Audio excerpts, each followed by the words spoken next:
श्री शिवाय नमस्तुभ्यं। दोस्तों, जैसा कि आप सभी लोग जानते हैं कि 12 जून यानी शुक्रवार वाले दिन इस पवित्र जून की सबसे बड़ी कृष्ण पक्ष की द्वादशी तिथि पड़ रही है। और दोस्तों, ये कोई साधारण तिथि नहीं है, ये वह विशेष और दुर्लभ दिन माना जाता है जिसका इंतजार बहुत सारे लोग पूरे साल भर करते हैं। क्योंकि जब कृष्ण पक्ष की द्वादशी तिथि और शुक्रवार का ऐसा शुभ संयोग बनता है तो इसका महत्व कई गुना बढ़ जाता है। मेरी माता बहनों से निवेदन है, मेरे भाइयों से निवेदन है, मेरे जीजियों से निवेदन है कि इस दिन को बिल्कुल भी साधारण मत समझना, क्योंकि कई बार जीवन में ऐसे अवसर बार बार नहीं आते। और जो व्यक्ति इस दिन श्रद्धा और विश्वास के साथ भगवान का स्मरण करता है, उसके जीवन में चल रही बड़ी से बड़ी परेशानी भी धीरे धीरे समाप्त होने लगती है। दोस्तों, पूज्य गुरु जी महाराज ने अपनी कथा में कई बार कहा है कि अगर किसी व्यक्ति के जीवन में धन की समस्या चल रही हो, घर में दुख और अशांति हो, काम बनते बनते बिगड़ जाते हो, हाथ में पैसा रुकता ना हो, या फिर मन में कोई ऐसी इच्छा हो जो वर्षों से पूरी ना हो रही हो, तो ऐसे लोगों को कृष्ण पक्ष की द्वादशी तिथि वाले दिन किया जाने वाला एक आटे का दीपक अवश्य करना चाहिए। दोस्तों, बहुत सारे लोग ऐसे होंगे जिन्होंने पूरे साल भर कोई विशेष उपाय ना किया हो। कई लोग ऐसे भी होंगे जिन्होंने मन में सोचा तो बहुत बार होगा कि इस बार उपाय जरूर करेंगे, लेकिन किसी ना किसी कारण से नहीं कर पाए होंगे। पर दोस्तों, भगवान हर व्यक्ति को एक ना एक अवसर जरूर देते हैं, और 12 जून का ये दिन भी कुछ ऐसा ही विशेष अवसर लेकर आया है। अगर आपने पूरे साल भर कोई उपाय ना किया हो, फिर भी इस जून की कृष्ण पक्ष की द्वादशी तिथि के दिन अगर आप श्रद्धा से तुलसी लकड़ी कर लेते हो, तो दोस्तों आपको ऐसा फल मिल सकता है जिसकी आपने कभी कल्पना भी नहीं करी होगी।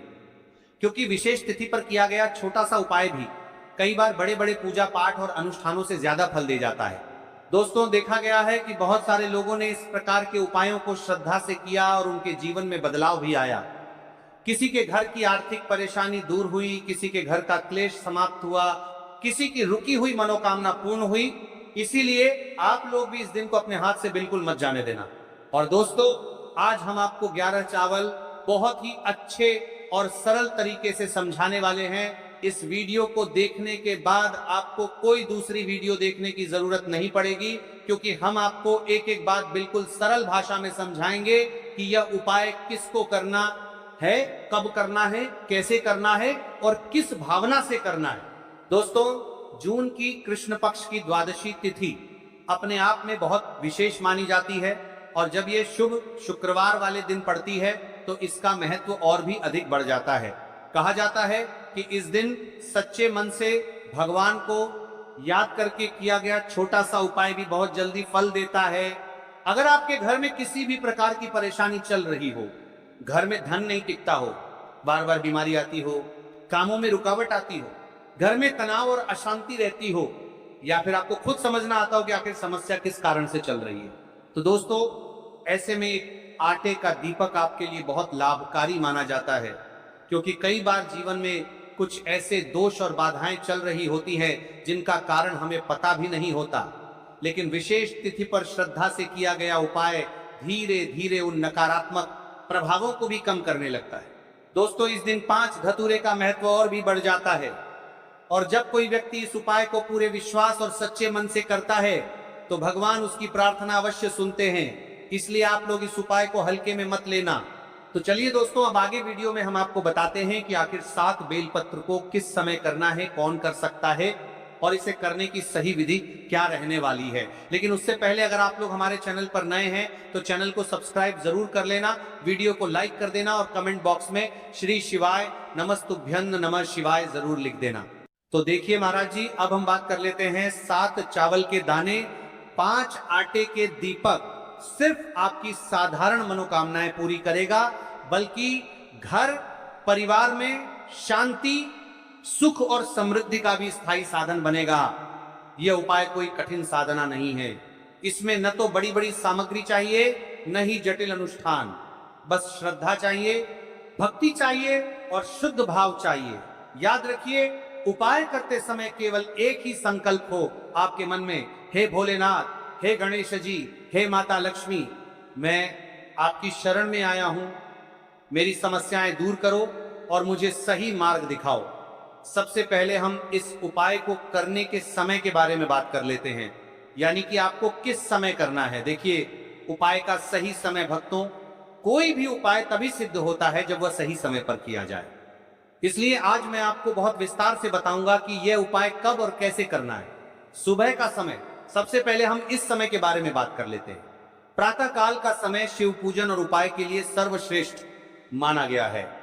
आप सुबह 7 बजे से 12 बजे के बीच इस उपाय को कर सकते हैं। अगर आपके पास जल्दी का समय है तो 7 से 8 बजे के बीच करना सर्वोत्तम है। सुबह सबसे पहले शिवलिंग पर जल चढ़ाया जाता है, इसीलिए इस उपाय की शुरुआत भी जल से ही होगी। अब महाराज जी हम बात कर लेते हैं विशेष प्रदोष काल के समय के बारे में। प्रदोष काल का समय कई माताएं बहनें या घर के लोग सुबह के समय व्यस्त रहते हैं। ऐसे लोग इस उपाय को शाम के समय प्रदोष काल में कर सकते हैं। प्रदोष काल का समय साधारणतः सूर्यास्त से लगभग 2 घंटे पहले से 1 घंटे बाद तक माना जाता है। इस उपाय के लिए शाम 5 से 7 बजे तक का समय बहुत शुभ है। बरसात के मौसम में 7:30 या 8 बजे तक भी किया जा सकता है, लेकिन यह ध्यान रहे कि कई मंदिर 8 बजे बंद हो जाते हैं। अब यहीं पर कई सारे लोग हमसे ही प्रश्न कर लेते हैं कि महाराज जी आप ही बता दीजिए कि सबसे उत्तम समय कौन सा है। तो देखिए कौन सा समय चुने। अगर आप दोनों उपाय 31 चावल और 5 दीपक साथ करना चाहते हैं तो सुबह का समय चुने। अगर आप केवल दीपक वाला उपाय करना चाहते हैं तो प्रदोष काल का समय भी उत्तम है, लेकिन यदि मनोकामना की पूर्ति और संपूर्ण फल की इच्छा रखते हैं तो सुबह का समय सबसे श्रेष्ठ रहेगा। उपाय की सामग्री के बारे में जान लेते हैं। अब देखिए महाराज जी हम अब बात कर लेते हैं 7 चावल के दाने वाले उपाय के बारे में, ठीक है। देखिए आपको 5 आटे की दीपक और 7 चावल के दाने वाले उपाय को साथ में ही करना है। लेकिन सबसे पहले हम बात कर लेते हैं 7 चावल के दाने वाले उपाय के बारे में। 7 चावल के दाने 7 अंक का विशेष महत्व है। यह पूर्णता और 7 लोकों का प्रतीक है। ध्यान रहे ये चावल शुद्ध और अखंड होने चाहिए। फूटे हुए या टूटा हुआ कोई भी दाना नहीं चलेगा। इन्हें आप अपने घर की रसोई से भी ले सकते हैं, लेकिन अगर घर के चावल टूटे फूटे हैं तो नजदीकी किराना या अनाज की दुकान से ताजे चावल ले आइए। 7 दाने अलग कर एक छोटी कागज की पुड़िया या पूजा की डिब्बी में रख लीजिए। अब देखिए महाराज जी हमारे साथ चावल के दाने तो हो गए, यानी कि आपके साथ चावल के दाने निकल कर रख लेना है। अब हम बात कर लेते हैं 5 आटे के दीपक के बारे में। 5 आटे के शुद्ध दीपक, 5 आटे के दीपक। ये दीपक साधारण गेहूं के आटे से बनाए जाएंगे। दीपक बनाते समय इसमें न नमक मिलाना है न हल्दी। आटे से बस सादा शुद्ध दीपक बनाना है। हर दीपक में गोल बत्ती की रुई का प्रयोग करना है। तेल इतना भरें कि दीपक पूरे उपाय के समय तक प्रज्वलित रहे। तेल आप सरसों या तिल का ले सकते हैं। ये दोनों ही भगवान शिव और देवी देवताओं को प्रिय है। कई सारे लोगों के मन में यहाँ प्रश्न भी रहता है, तो देखिए इन उपायों को तो करना ही है। बाकी यदि कोई अन्य सामग्री लेकर जाना चाहते तो वह भी लेकर की जा सकता है। यदि आप सुबह के समय इस उपाय को करोगे तो आपको सबसे पहले एक शुद्ध 1 लोटा जल अवश्य लेकर जाना है। सबसे पहले महादेव की शिवलिंग पर आपको 1 लोटा जल समर्पित करना है, क्योंकि सुबह का समय है इसलिए शिव जी की शिवलिंग पर जल चढ़ेगा। उसके पश्चात हमें इस उपाय को करोगे तो आपको सबसे पहले कोकर समय के करने के लिए आपको समर्पित करना है।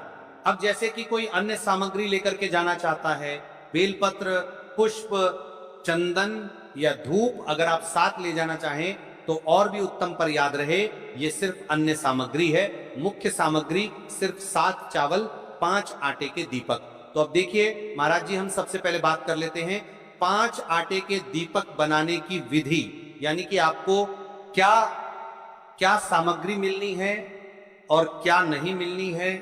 कई सारे लोग गलत तरीके से भी बनाते हैं। तो देखिए अब सबसे पहले गेहूं के आटे को एक साफ बर्तन में लीजिए। इसमें पानी डालकर हल्का सा गूंथ लीजिए।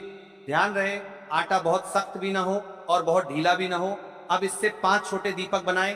दीपक बनाने का भाव होना चाहिए, हे प्रभु ये दीपक मेरे जीवन के अंधकार को मिटाने के लिए है।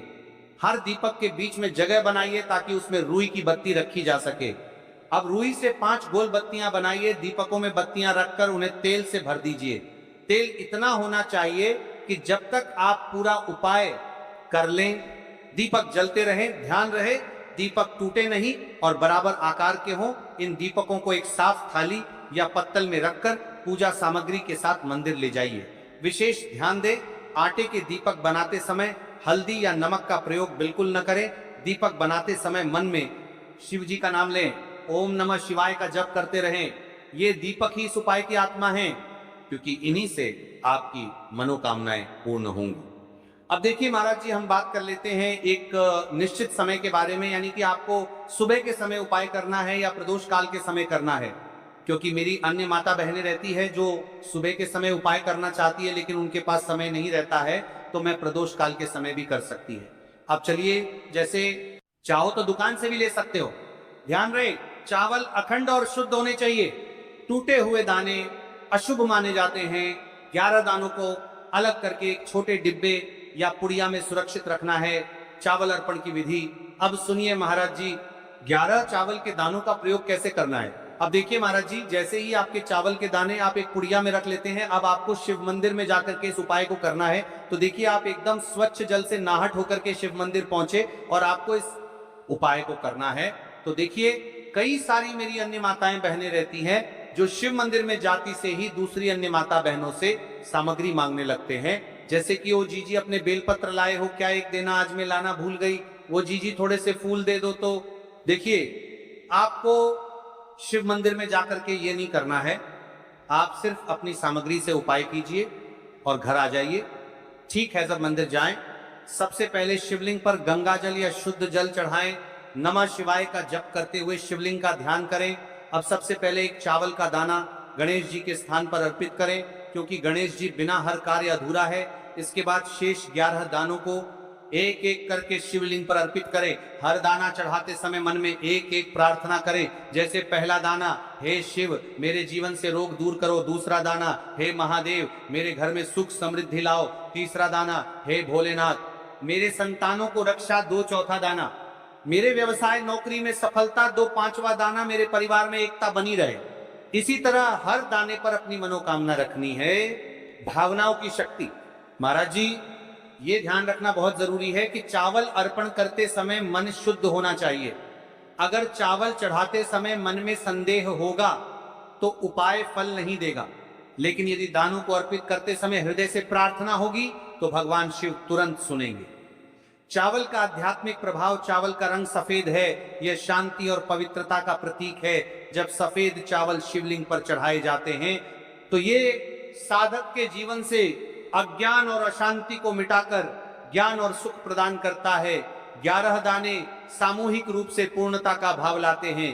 प्रत्येक दाना चढ़ाते समय ये मंत्र बोल सकते हैं, ओम त्र्यंबकं यजामहे सुगंधिं पुष्टिवर्धनम उर्वारुकमिव बंधनान मृत्युर्मुक्षीय मामृतात्, या केवल ओम नमः शिवाय का जाप भी पर्याप्त है। उपाय करते समय अनुभव, जब भक्त एक एक चावल का दाना अर्पित करता है तो वह अनुभव करता है कि उसका हर बोझ, हर कष्ट शिव जी को सौंप रहा है। हर दाना एक प्रतीक है दुख का बोझ हटाने का और सुख का द्वार खोलने का। अब देखिए महाराज जी, हम बात कर लेते हैं एक चुटकी है हल्दी के बारे में, यानी एक चुटकी हल्दी के उपाय के बारे में। तो देखिए, हल्दी का धार्मिक महत्व, महाराज जी हल्दी केवल रसोई की सामग्री नहीं है, यह भारतीय संस्कृति, आयुर्वेद और अध्यात्म तीनों का अभिन्न अंग है। हल्दी को संस्कृत में हरिद्रा कहा गया है। हरिद्रा शब्द का अर्थ है जो हर ले, रोग और अशुभता को दूर कर दे। शास्त्रों और पुराणों में हल्दी को मां लक्ष्मी का स्वरूप माना गया है। जहां हल्दी होती है वहां समृद्धि, सौभाग्य और सकारात्मक ऊर्जा का वास होता है। शादी ब्याह जैसे मंगल कार्यों में हल्दी का प्रयोग इसी कारण होता है। हल्दी को सर्व रोगनाशिनी कहा जाता है। यह शरीर की प्रतिरोधक क्षमता बढ़ाती है, मन को शुद्ध और शांत करती है और रोग शोक को दूर करती है। आध्यात्मिक दृष्टि से हल्दी साधक के आभामंडल को स्वर्णिम प्रकाश से भर देती है। और जब कोई व्यक्ति इस हल्दी वाले उपाय को करता है तो उसके जीवन से परेशानियां भी समाप्त होती है और मनोकामना भी पूर्ण होती है। जो मनोकामना बड़े बड़े पूजा पाठ अनुष्ठान से पूर्ण नहीं होती, वह मंत्र इन उपायों से पूर्ण हो जाती है। क्यों? केवल एक चुटकी हल्दी। अब प्रश्न उठता है, केवल एक चुटकी ही क्यों? एक चुटकी का अर्थ है संकल्प और विश्वास। उपाय में परिमाण नहीं बल्कि भावना देखी जाती है। छोटी सी मात्रा में भी हल्दी अपार शक्ति प्रदान करती है। यदि उसे श्रद्धा से अर्पित किया जाए। उपाय का श्रेष्ठ समय, शास्त्रों में प्रत्येक उपाय का समय विशेष महत्व रखता है। इस दीपक और हल्दी चावल के उपाय को करने के दो मुख्य समय बताए गए हैं।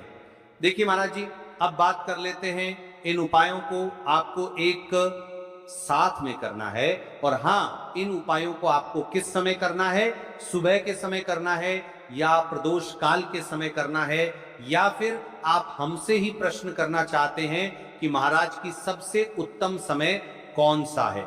तो देखिए, सबसे पहले हम बात कर लेते हैं सुबह के समय के बारे में। सूर्योदय से पहले का समय, जिसे ब्रह्म मुहूर्त कहते हैं, सबसे उत्तम माना जाता है। इस समय वातावरण शांत होता है, नकारात्मक ऊर्जा न्यूनतम होती है और साधक की एकाग्रता सर्वोच्च रहती है। सुबह शिव मंदिर में जाकर उपाय करने से दिन भर शुभता बनी रहती है। अब देखिए महाराज जी, हम बात कर लेते हैं प्रदोष काल के समय की। तो देखिए, जो प्रदोष काल का समय है, सूर्यास्त के समय और उसके बाद का लगभग 2.5 घंटे का समय प्रदोष कहलाता है। यह समय विशेष रूप से शिव जी को प्रिय है। प्रदोष काल में दीपक अर्पण करने से जीवन के सभी पाप और बाधाएं दूर होती हैं। शिव जी को प्रसन्न करने के लिए प्रदोष व्रत का उल्लेख भी पुराणों में है। इसलिए भक्त चाहे सुबह करें या संध्या प्रदोष काल में, दोनों ही समय यह उपाय अत्यंत प्रभावकारी होता है। उपाय करते समय सावधानियां, शुद्धता का ध्यान रखें। मंदिर जाते समय मन और तन की शुद्धि बनाएं। स्नान करके ही उपाय करें। सकारात्मक भाव रखें। उपाय करते समय मन में कोई नकारात्मक विचार या संदेह न लाएं।